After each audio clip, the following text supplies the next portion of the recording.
Crime 101 is out in theaters, new crime thriller directed by Bert Layton, starring Chris Hemsworth, Mark Ruffalo, Barry Keoghan, Halle Berry, Jennifer Jason Leigh, Tate Donovan, Nick Nolte, and Monica Barbaro.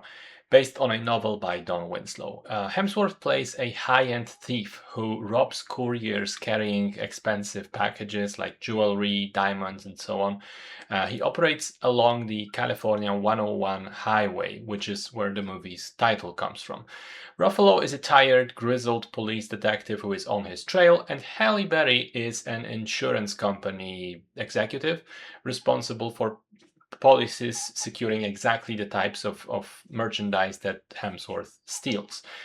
With his new heist in the works, the paths of all three will inevitably cross. So, for such a terrible title, this was actually a fairly enjoyable movie, bringing to mind such Michael Mann classics as Heat. And sure, this film is not on the same level as Heat, but I think the comparison is fair because there's a number of shared elements. Los Angeles setting, rivalry between a criminal and a cop who almost never meet until the very end. A romantic subplot which inevitably leads to a choice between either having the relationship or having the criminal career. The tension between the main criminal being very principled and following a set of rules, and having to deal with someone else within his world who is breaking all of those rules and being a loose cannon. Now, I do think that the script here is not as tight. There are some really strange writing decisions, like Ruffalo at one point gets suspended, but that is actually never a problem or even something that would slow him down. He just continues investigating as if nothing happened. Nick Nolte seems to be a very important character for the plot, and yet he disappears from the movie with his subplot never being resolved. We never find out what happened. Jennifer Jason Leigh is cast to only be in two small, inconsequential scenes, one of them without even showing her face. Also, the romance between the criminal and the girl he meets is strange because he's a complete black box, very spectrum coded in terms of Hemsworth's performance.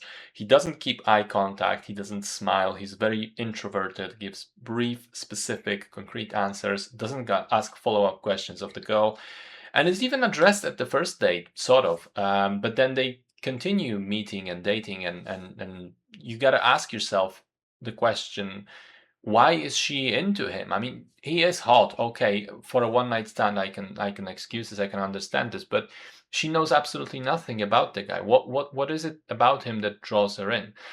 Having said that, though, I still found the movie very enjoyable. The performances are solid overall. Hemsworth is believable and very different from his other roles. As I said, pretty closed off and most likely neurodivergent. Halle Berry is very good in this and has probably the most interesting arc of all characters. And by the way, at one point, they reveal that her character is 53 years old. And I was like, holy fuck, she looks sensational for 53. She doesn't look a day over 40 in this film. And then I checked how old she is in real life, and she's 59, which is just absolutely amazing. Barry Keoghan is a great creepy little goblin as usual. Monica Barbaro, endlessly charismatic and effortlessly sexy.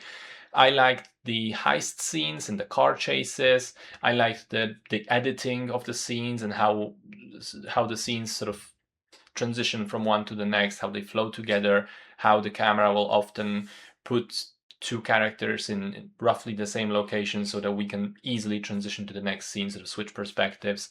I like the California atmosphere, and I appreciated that the movie always has the social inequality lingering in the background. Shots of beaches and luxurious mansions and skyscrapers are always alternated with poor neighborhoods and homeless people.